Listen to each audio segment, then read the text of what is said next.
दोस्तों नमस्कार, मेरा नाम है पिंकू यादव और आप देख रहे हैं टेक धारा 24। दोस्तों आज का हमारा टॉपिक है OTP। दोस्तों OTP क्या है? आज हम OTP के बारे में बात करेंगे। दोस्तों जब भी OTP का नाम आता है तो हमारे इंडिया के जो लोग हैं उनके दिमाग में एक ख्याल ज़रूर आता है कि आखिर हमें OTP बताना चाहिए या फिर नहीं बताना चाहिए। दोस्तों OTP देखा जाए तो हमारे लिए एक नंबर है, एक डिजिट है, बट ये सही जगह से अगर सही टाइम पे किसी को मिल जाए तो आपके साथ में कोई भी स्कैम हो सकता है। दोस्तों OTP अलग अलग जगह पे अलग अलग टाइम डिसाइड करता है किस OTP का कितना टाइमिंग है। उसी टाइम तक वो वैलिड रहता है, उस टाइम को ख़त्म होने के बाद वो OTP एक्सपायर हो जाता है। अब जैसे मैं एग्जांपल के तौर पर मैं बताऊं, जो शॉपिंग एप्लीकेशंस हैं उनका टाइमिंग अलग होता है। आप बैंक से रिलेटेड जो OTP आता है उसका टाइमिंग अलग होता है, या फिर आपने अपनी पर्सनल कोई एप्लीकेशन लॉगिन किया हुआ है अपने एंटरटेनमेंट के लिए, उसका टाइमिंग अलग दिया गया होता है। दोस्तों OTP अगर आपने किसी को प्रोवाइड किया या किसी को आपने बताया तो OTP से आपका अकाउंट चुटकियों में खाली हो सकता है। अकाउंट ही छोड़िए, आपके साथ में कोई भी स्कैम हो सकता है। दोस्तों OTP आपको कब बताना चाहिए और OTP आखिर क्या काम करता है? दोस्तों मान लीजिए आपने कोई भी एक एप्लीकेशन लॉगिन किया, उस एप्लीकेशन में आपने अपना ईमेल आईडी या फिर आपने मोबाइल नंबर रजिस्टर किया। जब भी आप मोबाइल नंबर या ईमेल आईडी रजिस्टर करते हैं तो उसमें आपके पास एक वन टाइम पासवर्ड आता है। वो अगर आपने पासवर्ड उसमें डाला तो आपका सफलतापूर्वक एप्लीकेशन लॉगिन हो जाता है।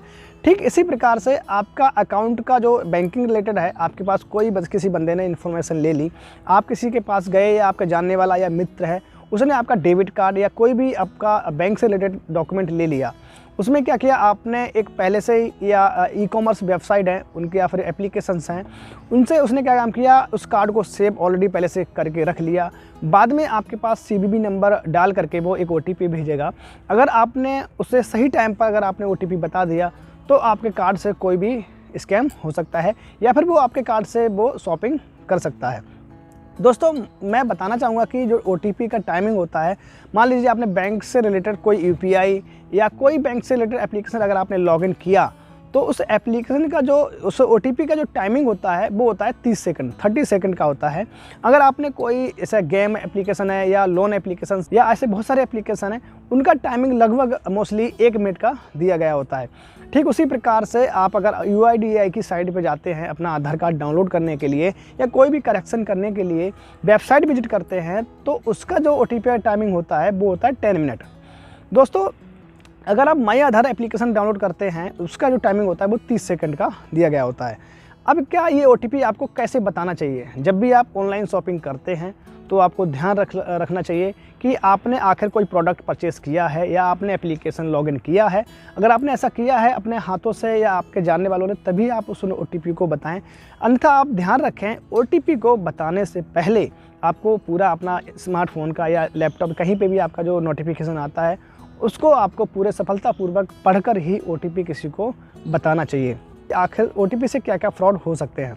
दोस्तों OTP से आपके साथ में कई ऐसे बहुत सारे स्कैम हैं जो हो सकते हैं। मान लीजिए आपने किसी एप्लीकेशन को इंस्टॉल किया और इंस्टॉल करने के बाद आपने उस एप्लीकेशन को लॉगिन किया। जो एप्लीकेशन प्ले स्टोर पे आपको हर तरीके के मिल जाएंगे, बट दोस्तों उनमें कोई एप्लीकेशन ऐसे होते हैं जो कि बहुत ही जो गवर्नमेंट की नज़र में रहते हैं, प्ले स्टोर उनको वेरीफाई करके ही एप्लीकेशन आते हैं। कुछ एप्लीकेशन ऐसे होते हैं जो प्ले स्टोर ने बैन कर रखे हैं बट आपको वो ब्राउज़र पे मिल जाते हैं। आप किसी क्रोम ब्राउज़र पे जाएंगे, वहाँ से आप डाउनलोड कर सकते हैं, या फिर आप कोई भी एक ब्राउज़र को यूज़ करके आप कोई भी एप्लीकेशन डाउनलोड कर सकते हैं। उन एप्लीकेशन को पहले आपको देखना है, उनका जो रेटिंग है वो देखनी है, उनके बारे में आपको रिव्यू पढ़ना है। सब कुछ आप पढ़ लिए हैं, उसके बाद आपको उस एप्लीकेशन पे ट्रस्ट होना चाहिए। काफ़ी लोग उस एप्लीकेशन को यूज़ करते हो, तभी आप उस एप्लीकेशन को यूज़ करें। अपना मोबाइल नंबर या डिटेल्स, अपनी पर्सनल डिटेल उसमें शेयर करें। मान लीजिए आपने शेयर डिटेल कर भी दी है तो जब आप एप्लीकेशन को लॉगिन करते हैं, लॉगिन करने के बाद वो आपके पास परमिशन मांगता है। उसमें बहुत सारी अलग अलग परमिशंस होती हैं। कॉन्टैक्ट डिटेल्स जो परमिशन होता है और जो आपकी मीडिया फ़ोटोज़ होते हैं उनकी परमिशन मांगता है, जहाँ तक कि आपकी लोकेशन की भी परमिशन मांग लेता है। तो हमें ये सारी परमिशन को देने से पहले हमें सोच लेना चाहिए, उनको अच्छे से ध्यान में रख लेना चाहिए कि आखिर हम इसको परमिशन देंगे तो हमारे साथ में कहीं फ्रॉड ना हो जाए, कहीं हमारे साथ में कहीं स्कैम ना हो जाए। तो आपको सबसे पहले तो उस एप्लीकेशन को सही से आपको देखना होगा। देखने के बाद ही उस एप्लीकेशन को आप इस्तेमाल करें। आपने देखा होगा हमारे इंडिया में बहुत सारे ऐसे स्कैम होते हैं जो लोग नहीं जानते हैं, डिजिटल इंडिया का जो पेमेंट सिस्टम है नहीं जानते हैं, नहीं पहचान पाते हैं। उनके साथ में बहुत ऐसे स्कैम हो जाते हैं, उनके अकाउंट खाली हो जाते हैं, उनके अकाउंट से बैलेंस कट जाता है। वो स्कैमर बैठे होते हैं, अपनी चाल चलते रहते हैं। अब क्या होता है, आपने परमिशन तो उस एप्लीकेशन से दे दी। अब आपका मीडिया, कॉन्टैक्ट नंबर, जो आपने नंबर सेव किए हैं वो भी उसके पास डाटा पहुंच चुका है।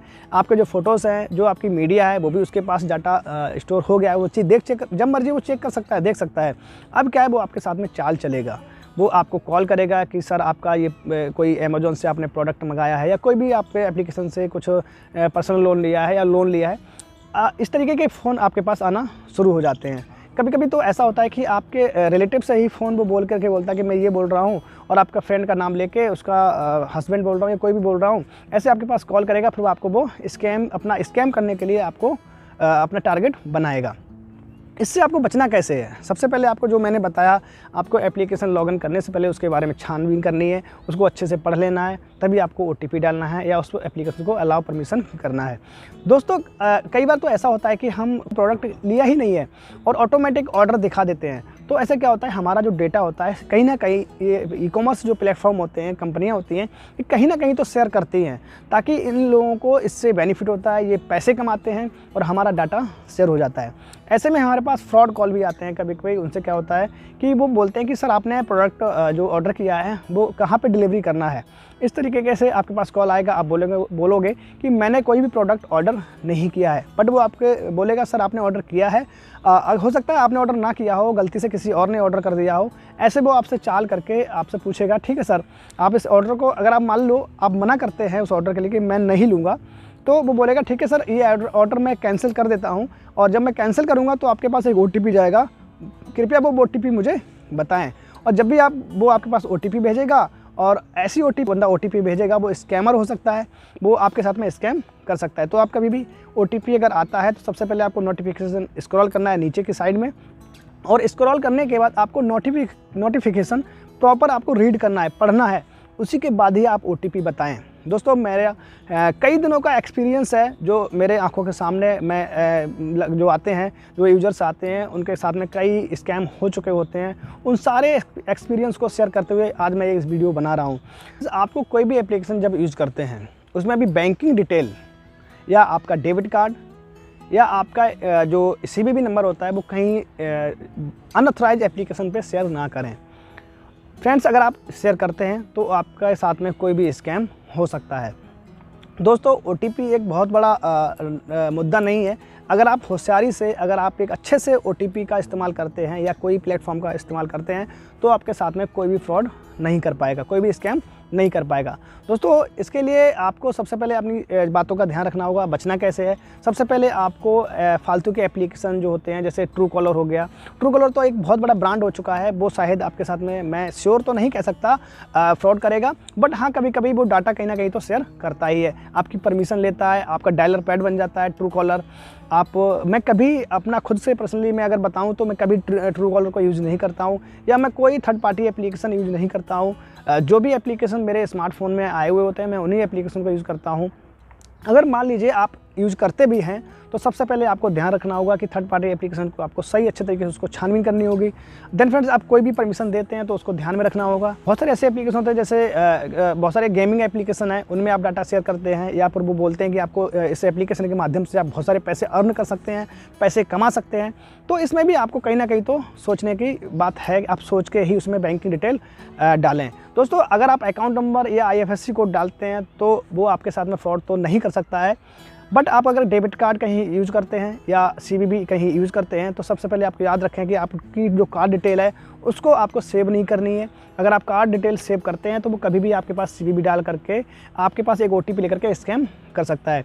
आपको कार्ड सेव नहीं करना है। अगर आप कहीं शॉपिंग करने जाते हैं तो जो Paytm वगैरह या फ़ोनपे या गूगल पे में वो कार्ड सेव कर लेते हैं, उनको आपको रिमूव कराना है। रिमूव कराने के बाद ही आप वहाँ से जाएँ। आप UPI जब करते हैं तो UPI जब आता है तो आपके पास एक नोटिफिकेशन आता है, उस पर ध्यान रखें। अगर इन सारी बातों पर अगर आप ध्यान रखते हैं तो आपके साथ में कोई भी स्कैमर स्कैम नहीं नहीं कर सकता। दोस्तों आज भी ऐसे बहुत सारे ऐसे लोग हैं जो डिजिटल पेमेंट का उपयोग नहीं करते हैं, उन्हें नहीं आता है, बट मैं कहूँगा कि आप सारे लोग डिजिटल पेमेंट का उपयोग करें। आशा करता हूँ कि आप लोगों को इस वीडियो से कुछ ना कुछ सीखने को ज़रूर मिला होगा। दोस्तों अगर आप लोगों को इस वीडियो से कुछ सीखने को मिला है तो आप हमारे चैनल को सब्सक्राइब कर लीजिएगा, बेल आइकन के घंटे को प्रेस कर लीजिएगा, ताकि इन फ्यूचर में कोई भी ऐसी हम नॉलेजेबल वीडियो बनाते हैं उस वीडियो का नोटिफिकेशन आप लोगों तक सबसे पहले पहुँचे। तो चलिए फ्रेंड, मिलते हैं किसी इंटरेस्टिंग वीडियो में नए टॉपिक के साथ। तब तक के लिए दीजिए मुझे इजाज़त। तब तक के लिए जय हिंद, जय भारत।